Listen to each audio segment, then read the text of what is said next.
على نعمائه والشكر له على توفيقه وامتنانه واشهد ان لا اله الا الله وحده لا شريك له تعظيما لشانه واشهد ان محمدا عبده ورسوله الداعي الى رضوانه صلى الله عليه وعلى اله واصحابه واخوانه وسلم تسليما كثيرا. اما بعد، السلام عليكم ورحمه الله وبركاته. إخوتي في الله، ما أنت ومالك يا أفراد وقونا دنبيسي مؤتمر كان طبنات الرضا إسلامي اسكندنافيان كو يكبه هوبين وحان هدا ودا قادن دونا هدو أبا إدمو محاضرة دي لباد إمانتا عنوان كيدونا ويهي إسلامك إيو مستقبلك آدنها، وحان نوسو جيدين دونا شيخ مصطفى حاج إسماعيل مركز شيخ، وحان ليهي فليتفضل مشكورا. بسم الله الرحمن الرحيم. الحمد لله رب العالمين، والعاقبة للمتقين ولا عدوان إلا على الظالمين، وصلى اللهم على النبي الأمي وعلى آله وصحبه وسلم. اللهم وفقنا لما تحبه وترضاه. وبعد، أن موضوعا كصاب سيسان إسلامك iyo mustaqbalka bini aadamka oo dhan waa mowduuc runtii muhima, dacla ballaadhan oo keensanaya inaynu waxyaabo badan ka hadallo, inaynu ka hadallo wakhtiga aynu hadda joogno iyo muslimiinta islaamka sidee xambaarsan iyo nooca ay yihiin, keensanaysa cadowgooda iyo nooca uu yahay, keensanaysa cadowgooda iyo waxa uu hayo inaynu wax ka sheegno, keensanaysa muslimiinta iyo siday mar labaad u kici karayaan inaynu wax ka sheegno, keensanaysa islaamka iyo muqawamaadka ku jira ee keenaya inuu bashariyada hoggaamiyo, keensanaysa adilo tiro badan inaynu raadinno oo min alkitaabi wasunna iyo min altaariikhi walwaaqic labadaba ah. mowduucu markaa aad buu guda ballaadhan yahay, wakhtiguna wuu yaryahay. waxaan u malaynayaa adilo malaa kaafi noqon kari lahayd wakhti badan inaan akhriyaa inay agtayda taallo, laakiin uun dhibta iigu badane hadday haysataa waa dhibta wakhtiga iyo waxaan soo urursado aan islahayn. waxaan isku dayi doonaa markaasi muqhtatafaat inaan tilmaamo, weliba aan xoogga saarayo muslimiinta iyo siday u kici karaan ee dunidan u hoggaamin karaan, yacni qiyaadada bini aadamka say mar labaad ugu soo noqon karayaan. awalan, marka la yidhaahdo mustaqbal ha laga warramo, mustaqbalku haybku ka mid yihi, waxa soo socda waa waxaan la ogeyn. إلينا القرآن كوحكول يقول لا يعلم من في السماوات والأرض الغيب إلا الله وما يشعرون أيان يبعثون. من في السماوات والأرض مؤقب الليل سبحانه وتعالى غيبك، غيبك سيدين النقانه من دوا غيب مطلقان عندنا وغان كرين قيامها إيا سيدو دعي إيا وقتو دعي إيا الرمهاس إلهي الرسول iyo malaa'igtoona looma sheegin wakhtigu dhacayo. qaybka qaarkood waa miduu ilaahay ambiyada u waxyoodo oo u soo sheego, ama xilliga soo socda sidee wax u ekaan doonaan aynu odhan karno waa qayb nisbiya oo insaanku mararka qaarkood uu isku dayo inuu wax ka ogaado. horta waxaa jirta sidiisaba insaan mooyaane wax kaloo mustaqbal ka fakaroo joogaa ma jiraan. insaanku waa waxa qura ee waxa ka maqanay ay ku hayaan warwarka tirada badan leh. berri maxaa la cuni, berri maxaad yeeli, saa dambe say noqon, carruurtu markay waaweynaato xaggaad geyn. maalan xooluu neefka xoolihii markuu dhergo jirjirku isaga fadhiistaa waa cala naqsadaa.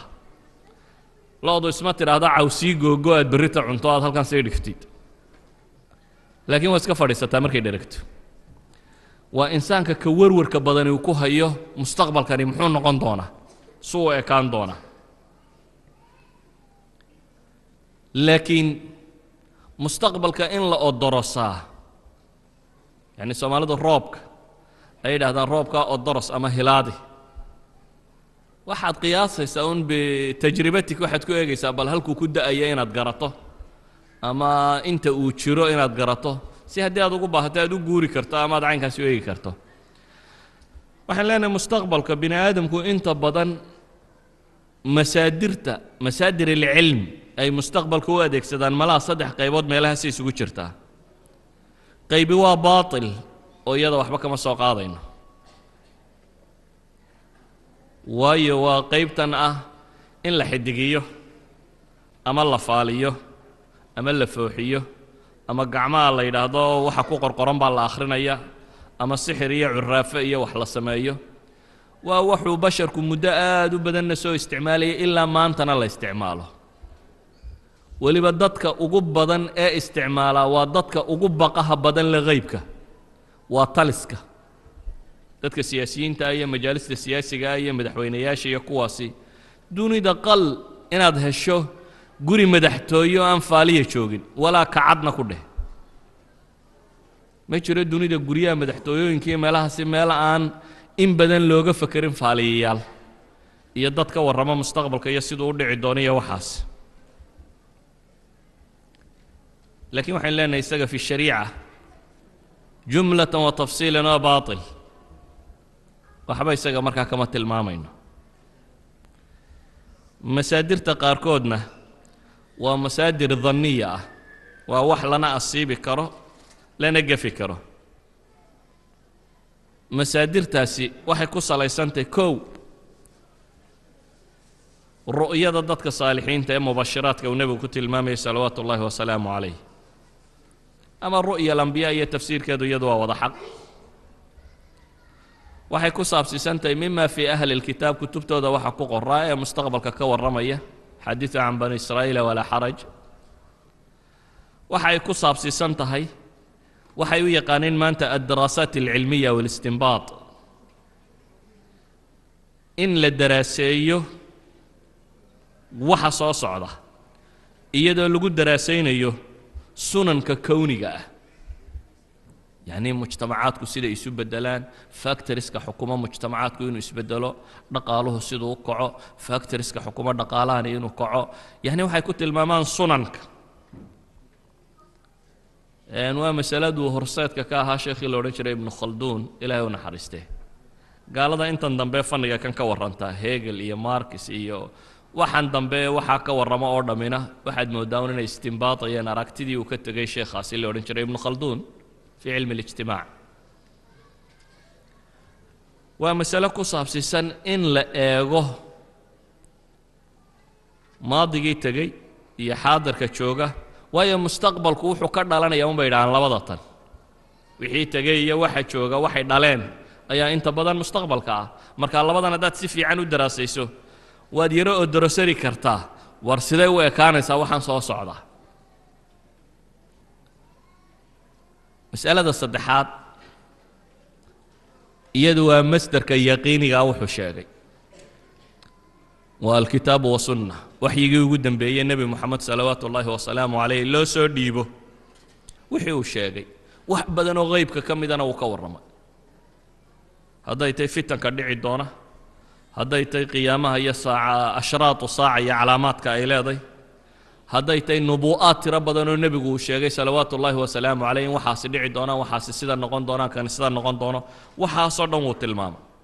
ومثلا إن مسيح الدجال صباح هي خوارج صباح يسو افتراق الأمة ومضوا إن قيب سمي دونتو مسيح ابن مريم منو صار نقون دونا مر لبات سو دقي دونا مهديين ويمن دونا وحبدا بالنبي وكورمي صلوات الله وسلامه عليه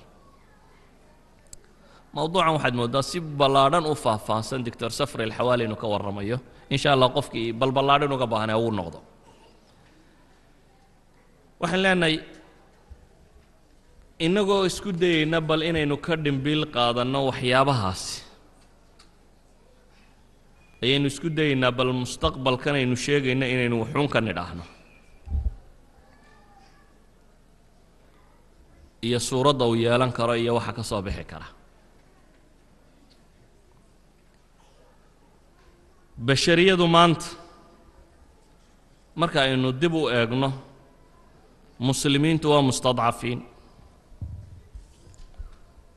waa dad laga xoog batay. wax kastoo ay lahaayeen la bannaystay. masiixiyiintu waa mutakabiriin, waa dad ay khadrasa ku jirto iyo kibir iyo qooq iyo adduunka toodun inay ka socon karto. yahuuddu waaba libaaxeeyeen iyagu, oo waxa u muuqda waxay doonaanna inay cuni karaan, waxay doonaanna inay bannayn karaan, qaanuun caalamka ka mid oo yaallana inaanu qaban karin. taariikhda bashariyada intan dambe aynu naqaanana inta badan saddexdaa kooxood baa qora, siduu alustaad maxamed qutb uu tilmaamayo. muslimiintu wadcigan ay ku nool yihiin waa waxay muddo dhexlayeen. khilaafadoodii way duntay oo waa la gumaysto, cuhuud isticmaar ay soo galeen, oo maskaxdaa laga gumaysto, aqoon iyo wax walba waa loo yeedhiyey, oo takhalluf teknolojiya ku dhacayo aad bay dib ugu dhaceen, oo aragti cilmaaniya oo diinka fogaashiyaabaa ku soo kordhay oo aad ugu faaftay, oo waxaa la gaadhsiiyey xad ay islaamnimada min baciid kaga sugnaadeen, meel aad u durugsan. iyaga wadcigoodii saasuu u eegi, inkastoo haddana aan leenahay saynu arki doonno nusuusulwaxyi waxay sheegaysaa alumma alislaamiya inay bukooto inaanay dhimanin. alumma alislaamiya taariikh alxadaaraat waxyaabahay kaga gedisantay waxaa ka mid ah way bukootaa ma dhimato, waanay bogsan kartaa. waana masalada aan ku socdo inaan tarkiiska saaro ama in badan aan ka warramo. ummadda reer galbeed technology waa horu mareen, laakiin haddana waa khawaa gaajo iimaaniya hayso ah, gaajo talla ku dhacda bini aadamka ta ugu xun. meeluu qofka bini aadamkii ka gaajoodo qalbiga ugu daran, ruuxdu inay gaajootaa ugu daran. walidaalik baa aqoon-yahanadoodii qaar ka midii in badan waxay odorosayaan inay dumi doonaanba. maalan casriga kan taariikhyahankooda ugu macruufsan Arnold Toynbee ninkii la odhan jiray ee ingiriis, oo ka mid ah nimanka yani mukhtasar daraasati taariikh ayuu leeyahay kitaab la yidhaahdo oo aada u weyn, oo uu kaga warramayo ilaa iyo in ka badan baan rajaynayaa 27 xadaaradood oo dunida soo maray buu taxliilinaya. wuxuu adrosayaa inuu la soo bixi karo asbaabaha keena inay xadaaraadku dumaan ama dhacaan. maqaayiista haddii mujtamac qaataan inay kacaan oo kor soo noqdaan. aragtiyihiisa waxaa ka mida uu qoraya uu leeyahay marka loo eego buu leeyay cudurradan akhlaaqiga ku dhacay mujtamaca uu isagu ka tirsan yahay iyo fawaaxishtan iyo khamrigan iyo zinadatan iyo waxaan faafay, waa mujtamac dumaya buu leeyahay. waa mujtamac maxay dumaya oo hoos aada ugu sii socda. rag badan oo iyaga ka midii waxa u muuqda in waxa kane ay dumayaan amase mujtamacaadkan inay dhulka ku sii socdaan. waxa aan se rabaa qaybta ugu badan mowduuceenna kan inaan kaga warranno mujtamaca muslimka ah iyo kobcitaankiisa iyo say u suurtagaltay inuu kobco. iyaga khatul inxiraafku inuu dumayo waxa kaaga filan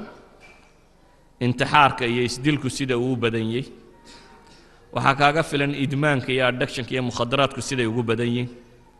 waxa kaaga filan iimaan la'aanta iyo caqiida yarida, ikhtilaafaadku ku sii badanaya maalin walba diin cusub qaar haysta ka soo dhaxbaxaya say ugu badantay. waxa kaaga filan dhakhaatiirtooda ugu badani iyo musixaadka caalamka meelaha waalida ugu badan ee lagu daweeyaa inay iyaga yihiin waxa kaaga filan inhiyaaraadka iqtisaadiga ah ee socda horena u soo socday ee ku jira meelaan waxba laga qaban karin in musakanaatu lagu mudmudo mooyaane waxa kaaga filan tabaqaadka sida ay u abuurmeen qaybo ka midii waa dumeen oo shuuciyadii intaha amruha waxaan qabaa ra'samaaliyaduna inay daba socoto kastoo is leedahay shuuciyadii baad ka guulaysatay waad xoogan tahay inaanay iyaduna wax badan ka dambaynaynin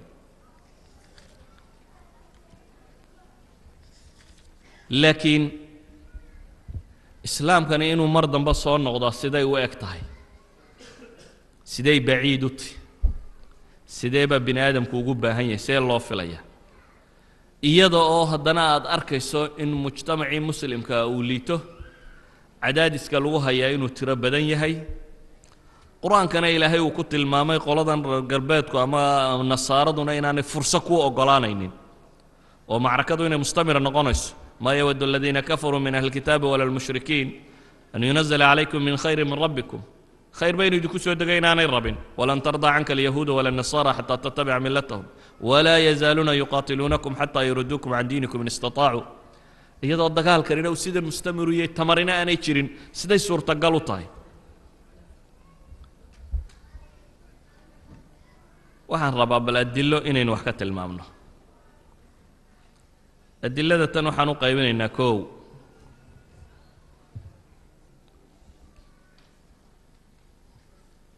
mujtamaca muslimka ah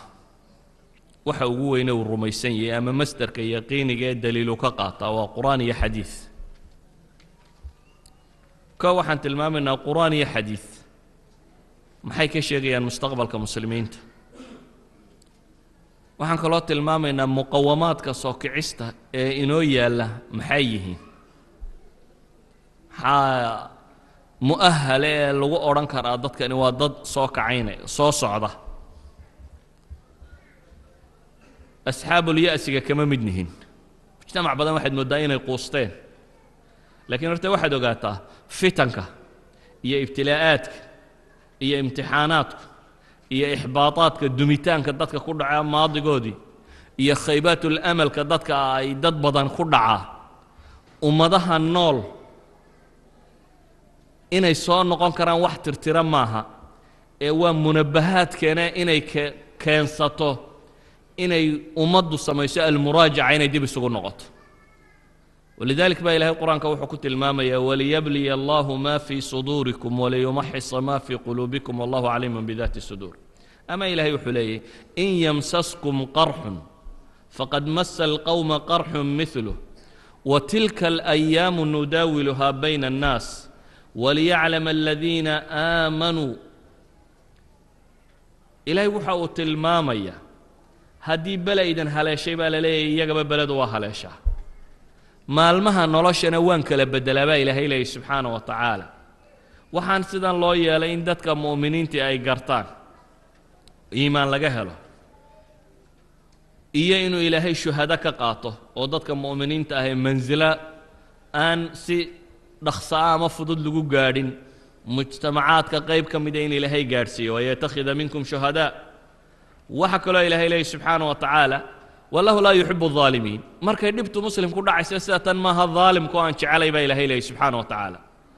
ee wuxuu ilaahay leeyahay wayatakhidha minkum shuhada wa maqsad sharci iyo ilaahay rabo inuu mujtamaca kan dad shuhada ka dhax saaro iyo wala yumahhis alladina aamanu iyo wayamhaq alkaafiriin maxaa meesha ka muuqday ku jira waxa ka muuqda masaa'il iska fudud hadaynu si fudud u eegno koow jaanibka gaaleed iyaga waxaan leenahay ilaahay subhanahu wa ta'ala wuxuu inoo tilmaamayaa sunna inuu ku dhaqmo inuu kaadiyo am hasiba alladhina ya'maluna as-sayyi'ati an yasbiquna sa'a ma yahkumun la tahsabanna alladhina kafaru mu'jizina fil ard wa ma'wahum an-nar wa bi'sa al-masir la tahsabanna allaha ghafilan 'amma ya'malu adh-dhalimun إنما يؤخرهم ليوم تشخص فيه الأبصار ولا يحسبن الذين كفروا سبقوا إنهم لا يعجزون وأعدوا لهم ما استطعتم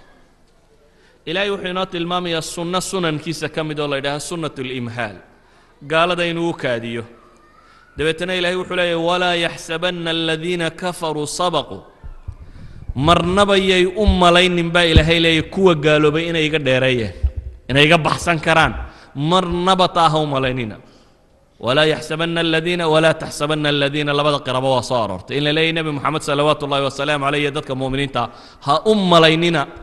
قال إنا يقا ديرينسو إلا لي قال يي لين نفتودو إنا يقا ديرين ينبا إلهي سبحانه وتعالى إنا يقا بحسن كران إلهي وحكو قبي إنهم لا يعجزون وجملة اسمية أدوات التوكيد وضطه إلهي وحلي إنهم لا يعجزون إما عجز قالين كران هدنا آياتك وحكتا إلهي وحلي وأعدوا لهم ما استطعتم من قوة ومسلمين تالا الرباين لا يتحاموا إذا وحن لنا سنة الإهماء إنه إلهي أكادي قال كواصلنا كادين تقال ذا حكمة كتير توادور شيء كو مسلمين تين لا امتحامه إن لا تمحيسية سفكو ذا لك لصاره إن شهداء لغا سو صارو دad shahiidiin ay soo baxaan iyo halka muslimiinta laga rabo shuhada jannada boosas kamida inay gaadhaan gaalada lafteeda qaar baan wali booskoodii naareed gaadhin ee la rabaa in iyaguna boosaska naareeda loogu tala galay ilaahay ku cadaabaya inay gaadhaan waa sunna imhaala oo ilaahay subhanahu wa ta'ala u kaadinayo sunnada tan natiijadeedana ilaahay uu sheegay subhanahu wa ta'ala نتيجة وامحي إن الذين كفروا ينفقون أموالهم ليصدوا عن سبيل الله فسينفقونها ثم تكون عليهم حسرة ثم يغلبون والذين كفروا إلى جهنم يحشرون ها هي نتيجة سنة إلهي وحشق النتيجة كدن بيسائن ايتهي إن الذين كفروا ينفقون أموالهم في سبيل الله كوا قالوا بيبال إلهي إن الذين كفروا ينفقون أموالهم ليصدوا عن سبيل الله كوا قالوا بي هانتيدو دي مالكو دي أودو دي تمرتو دا وحي كوب حنيان إني تشتكن شوشيان با إلهي ما أنت ندوني دا ودا أكتين وحا هانتي إيا الشر إيا مامل إيا وحا لغوب حنيان إسلام لشوشيو ما هين ترريس لشوشيو إن إسلام لشوشيو إلهي وحيدي فسينفقونها وابحين دونان ثم تكون عليهم حسرة دبيتنا هدنا ويكا قوممون دونان ثم يغلبون بإلهي ولبن ولا تشبين دونا ها هي النتيجة وقصب نتيجة إلا قاعدة بإلهي لي كاسوا أدون آخرنا إلهي وحده والذين كفروا إلى جهنم يحشرون كوا قالوا بي جهنم الغصة حاضرين إلهي سبحانه وتعالى وحليه ولقد أرسلنا إلى من قبلك فأخذناهم بالبأساء والضراء لعلهم يتضرعون فلولا إذ جاءهم بأسنا تضرعوا ولكن قست قلوبهم وزين لهم الشيطان ما كانوا يعملون فلما نسوا ما ذكروا به فتحنا عليهم أبواب كل شيء حتى إذا فرحوا بما أوتوا أخذناهم بغتة فإذا هم مبلسون فقطع دابر القوم الذين ظلموا والحمد لله رب العالمين إلهي وحليه سبحانه وتعالى ما أنت مجتمعات كالنولي إيه مسلم كإنهزام كيتشبك هلكو كقاري رب السماوات ضدبا ككلسوني بدن دول ما أنت دوني دا شوغا وأنا وحلا ليا رب السماوات والأرض خالقي كون كالهابا إن قف مسلمي وككلسوني بتدول ما أنت شوغا وحي شيغيان إلينا القرآن كوحكويدي لن يضروكم إلا أذى وإن يقاتلوكم يولوكم الأدبار ثم لا ينصرون ها هي النتيجة لن يضروكم إلا أذى إذن ما قارسين يندبك لو حقا أديدي يندب مويانا بإلهي ليه إن دب مويانا وحكا ليدين ما قيسان كران استئصالها القصة مياه للدبر قوية وحسوا شاكو ويا الرحمن الرحيم باوحلي لن يضروكم إلا أذى دبتنا إلهي باوحلي سبحانه وتعالى وإن يقاتلوكم يولوكم الأدبار تقال كرداب نقضى مسلم يقال رسمي الله كلا بحو النتيجة ويولوكم الأدبار إلهي وحكلوا لي ثم لا ينصرون عيدنا وقرقاري ميس وحلقي يا باينة ترى ور مصطفى مات ريونس ما الدنيا بي 52 قال اسكو قراعيه wax lagu fiiqayana aanay jirin ba iyo raga nuclear weaponka haysta iyo ragan baad leedahay iyo muslimku waa ilaahay wuxuu quraanka ku yiri kataba Allahu la ghalibanna ana wa rusuli inna Allaha qawiyyun aziz waxa laakiin iska muuqata taariikhdu waxay taariikh u tahay in la daraaseeyo waxay taariikh u tahay in cibar laga qaato waxay taariikh u tahay inaad eegto muncaطafaat taariikh iyo islaamku siduu u kacay iyo siduu u dhacay islaamka ilaahay nebi moxamed salawaatu ullaahi wasalaamu calayh oo qof qudhaa buu soo diray qof qudhaa dunidoo dhan ka guulaystay waa rajul waaxid dabaabad iyo kaare iyo midna ma wadan iyo b 52 toona keli buu ahaa uu guulaystay muddo intee leeg 20 sano may badantay 3 sannadood buu nabigu salawaatu ullaahi wasalaamu calayh wax waday wuu guulaystay haddana muncaطaf kala dhacay oo waqtu ridda baa yimi caalam alislaami magaalooyinkii ku yaaloo dhami waa ridoobeen 3 magaalo mooyaane maka madiina iyo طaa'if nin quraa ilaahay ku bixiyey abi bakr la yidhaahdo radia allahu canhu abi bakr sanad gudihii ayuu jasiiradii islaamku uu deganaayo dhan islaamnimada dib ugu soo celiyey muddo 3 sannadoodana labadii dowladood ee dunida ugu waaweynaa buu ku jabiyey intuu dagaal la galay taariikhda balqiyaas intay leegtay sanadkii 12aad ee hijriyada asxaabu riddu ka takhallusay 12 ilaa 15 labadii dowladood ee waaweynaa ee dunida laga takhallusay 15kii hijriyadu waxay ahayd waqti muslimiintu ay dhulka la dhaceen labadii dowladood ee dunida waaga ugu waaweynaa oo yay ahaayeen dadka dhulka la dhacayay xafna koox yar oo baadiyaha carbeed ka yimi iyo tuulooyinka carbeed koox yar oo 3 kun oo qof dagaal ku gasha muqaabil 200 oo kun ay ka soo horjeedaan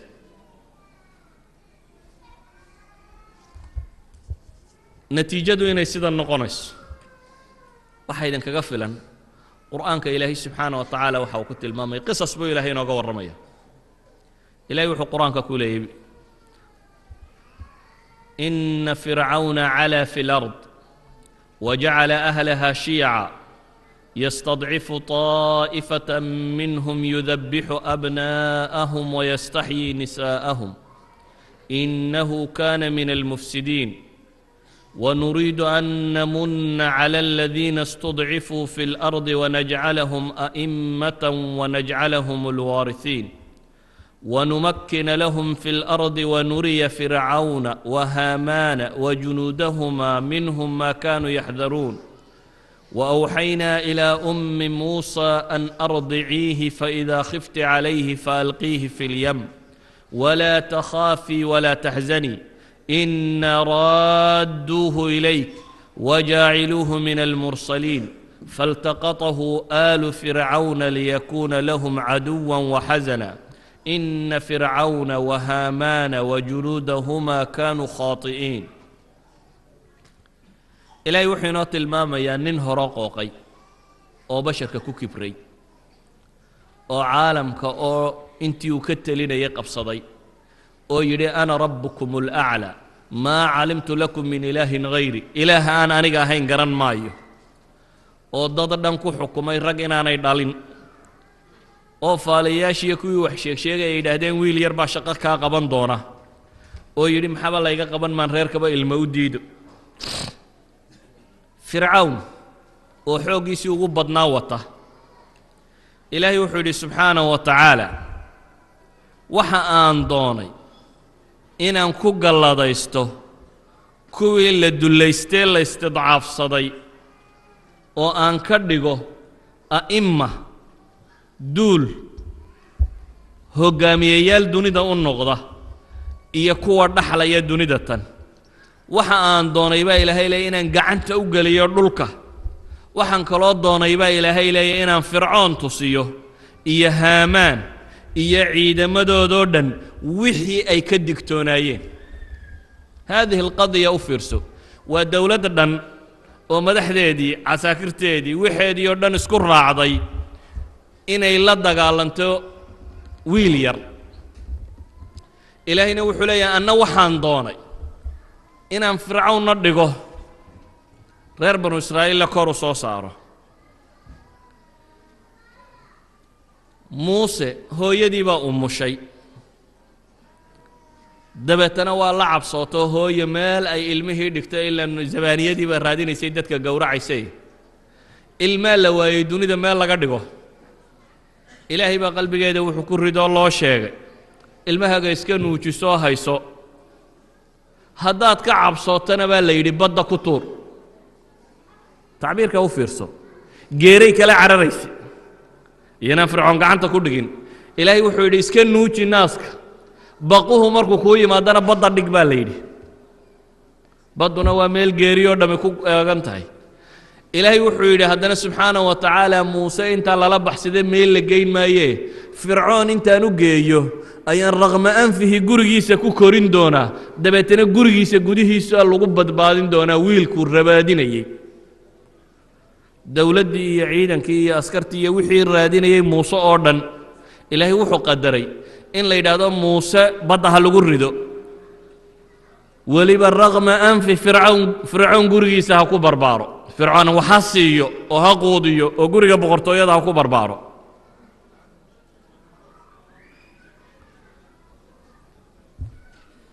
waxaan leenahay marka ilaahay subxaanahu wa tacaala biyadihi alkown marka koowaad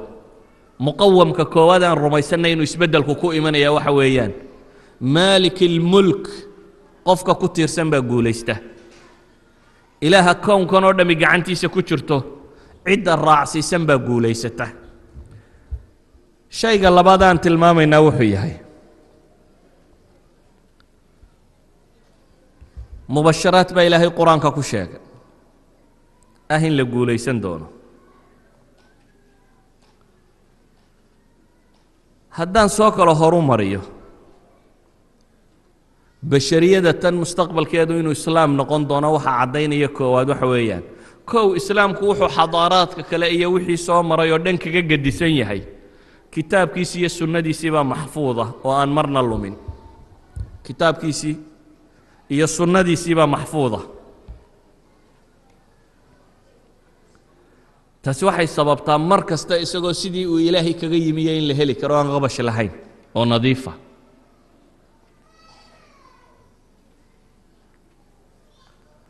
qur-aanka iyo sunnada maxfuudkii waxay sheegayaan oo ilaahay subxaanahu wa tacaala qur-aanka ku tilmaamaya kow fii suurati nuur ilaahay wuxuu leeyahy wacada allahu aladiina aamanuu minkum وعملوا الصالحات ليستخلفنهم في الأرض كما استخلف الذين من قبلهم وليمكنن لهم دينهم الذي ارتضى لهم وليبدلنهم من بعد خوفهم أمنا يعبدونني لا يشركون بي شيئا ومن كفر بعد ذلك فأولئك هم الفاسقون وعد الله رب العالمين كي كون كورد بقعنتي سكوتشرتي بوحولي وحن يبوهي كو إيمانك لغاها لا إذن كايدن كمده عملك وناكسن السماية inaan dhulka kan dhaxal siiyaba ilaahay yidhi sidii kuwii horeba loo dhaxal siiyey waa yabooh ilaahay ballan qaaday waxaan kaloo yaboohay baa ilaahay leeyahy inaan makan siiyo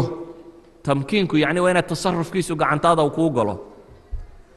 waxaan kaloo yaboohay baa ilaahay leeyahy diintooday raallida ka yihiin aan raalliga uga ahay inaan tamkiiniyo iyo baqahooda dabadood inaan nabadgelyo siiyo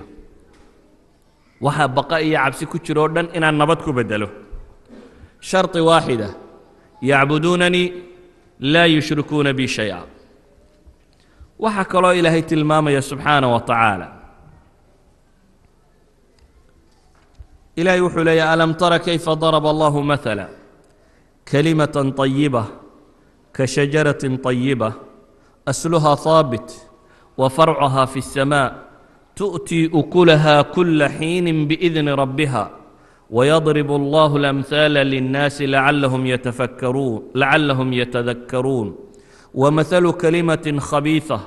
كشجرة خبيثة اجتثت من فوق الأرض ما لها من قرار يثبت الله الذين آمنوا بالقول الثابت في الحياة الدنيا وفي الآخرة ويضل الله الظالمين ويفعل الله ما يشاء إلا يلقى سوغار يا آياتك إلهي سبحانه وتعالى وكت الماميه فأما الزبد فيمكث في الأرض وأما ما ينفع الناس إلهي وحت الماميه إسلامكو إنو حقي هي حقنا إنو واريا حقنا إنو واريا إنا نترتر ميني وحا إلهي سبحانه وتعالى قرآنك كت الماميه حد الاستفتاح مركا أي قاده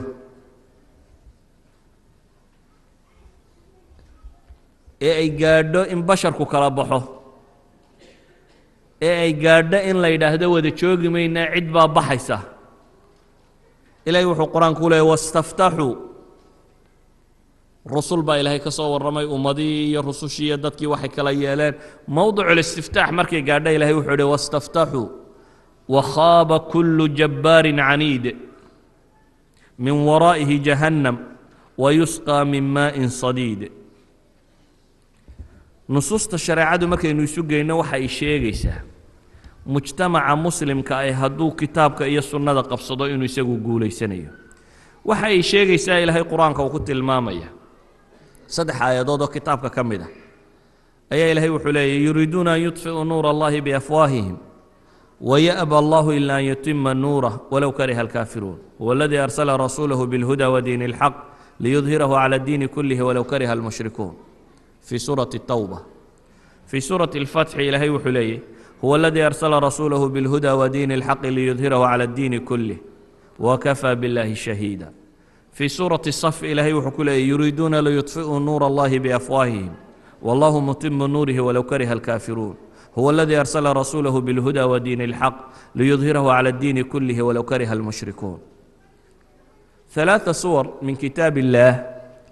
أيا أنت بوحى إلهي وكعدين يا ولي وحى أي الربان لبا أيضا كم إذا إلهي وحكت الماما يا وحى الربان إني الدميان إلهي نور كيس إلهي بس ديدي إنه لما يسترموا يعني ولو كره الكافرون يا ولو كره المشركون بإلهي ليه واسكا قمي ولو كره الكافرون دبيتنا لبضا آيادات بمركي إلهي ولو كره الكافرون لبضا آيادات كحقا وحالة المامي هو الذي أرسل رسوله بالهدى ودين الحق صدح آيادات ومعناها وذا الشيء صدح الصورات كلا وحالة المامي سبحانه وتعالى الرسالة دان إسلام كاه إنه إلهي كر مرينيه هذا نوعده نصوص تكو سابسيسن حديث النبي صلوات الله وسلامه عليه وحكو في لنا سوق هذا صحيح هذا الباني شيخ الألباني رحمه الله كتاب كيس الصحيح هذا باب ككو هذا كتاب كاسكو قرن وحكى دقى المستقبل للإسلام دبتنا وحكو سأروريه إن شان حديث قاريسة أما سكا بضمّا وسوقات آيات كان إنه آخرين آيات كمدة صحيح مسلم كوحكو يالله نبي صلوات الله وسلامه عليه وحيري هبين إيام مالين تتقي مايان لا يذهب الليل والنهار حتى تعبد اللات والعزى هبين إيام مالين دمان مايان إلا اللات يعزى والله بس أنا ما يعرفت لها يدب له عابد مو يعني عائشة أكفر لذا وحيتري يا رسول الله إن كنت لا أظن أنا وحن مودة يبيت المركي أي سودك تي آيات دتان ورانيسا هو الذي أرسل رسوله بالهدى ودين الحق ليظهره على الدين كله ولو كره المشركون إن أرنك سورنا ما يسترمي بان مودي إمحا سوء علينا إن لا تأي عزاه دندب له عابده يعني وحي الذي إسلام كوا كان قول يستي قرآن نبو سودك يساس شيئا محا دبو سوء علينا قضية دتان nebigu wuxuu ku yidhi calayhi الsalaaةu wasalaam inahu sayakuunu min dalika ma shaء allah. yacni xadiidkan saxiixu muslim ku yaalla wuxuu tilmaamayaa islaamka wakhtiga aayaddatan ay buuxsanaysaa weli inuu yahay wakhti soo socda. nebigu salawaatu ullaahi wasalaamu calayh xadiid kaloo imaamu muslim uu warinayo waxa uu ku tilmaamaya ilaahay baa dhulka ii ururiyey buu nebigu yidhi ina allaha zawaa liya alard ay jamaca wadam. ilaahay baa dhulkoo dhan ii ururiyey kaannama in t v laga tusayoo kale. fara'aytu mashaariqaha wa magaaribaha bari iyo galbeedkeedaba waan arkay buu nebigu yidhi calayhi الsalaaةu wasalaam. waina ummatii sayablugu mulkaha maa zuwiya lii minha. ummadayda mulkigeedu wuxuu gaadhi doonaa buu nebigu yidhi salawaatu ullaahi wasalaamu calayh intii la ii simay taana weli may gaadhin. idan waa mustaqbal jadiid oo soo socda. wuxuu nebigu yidhi salawaatu ullaahi wasalaamu calayh layabluganna hada alamru maa balaga alleyl waannahaar walaa yatruku allahu beyta madarin walaa wabar ila adkhalahu allahu hada diin. diinta tan ilaahay wuxuu gaadhsiin doonaa inta waa ka barye ee gabal ka dumo, yacni waa adduunka dhammaanteed. markaasuu nebigu wuxuu yidhi ilaahay guri ka tegi maayo mid miyi ku yaal iyo mid magaalo ku yaal toona, maaha magaalooyinka waaweyn oo dhan, maca tuulooyin maca baadi. guri dunida ku yaalla ilaahay ka tegi maayo ilaa iyo diintan ilaahay waa gelinaya subxaana wa tacaala. adduunkan aad arkaysaan dhammaantii waxa guri ku yaalla wuxuu nebi moxamed leeyahay salawaatu ullaahi wasalaamu calayh diintani way geli doontaa. waxay ku geli doontaa buu nebigu yidhi bicizi casiiz aw bidulli daliil, ama qasab iyo xoog iyo qof islaamay, ama mid laga xoog batay. yacni labada kay doontaba ha noqotay way gaadhaysaa guri kasta. cizan yucizu allahu bihi اlislaam wadullan yudilu bihi اlkufr. xadiidkani wuxuu sheegayaa marka in islaamku uu gaadhi doono guri kasta oo dunida ku yaalla. idan waxaynu ognahay inaanu weli gaadhin, waa mustaqbal soo socda.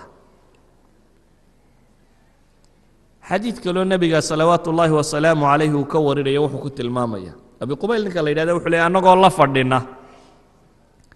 cabdillaahi bnu camar ibnu alcaas, annagoo la fadhina, waa saxaabi min kitaabi ilwaxyi ka mid ah. annagoo la fadhinaa la weydiiyey buu yidhi labada magaalo teebaa la horfuranaya? qustantiniya waa istanbul meeshan iminka la yidhaha istanbul, iyo rumya. rumyana waa rooma, roomada talyaanigaa taqaaniin. markaasuu wuxuu yidhi buu yidhi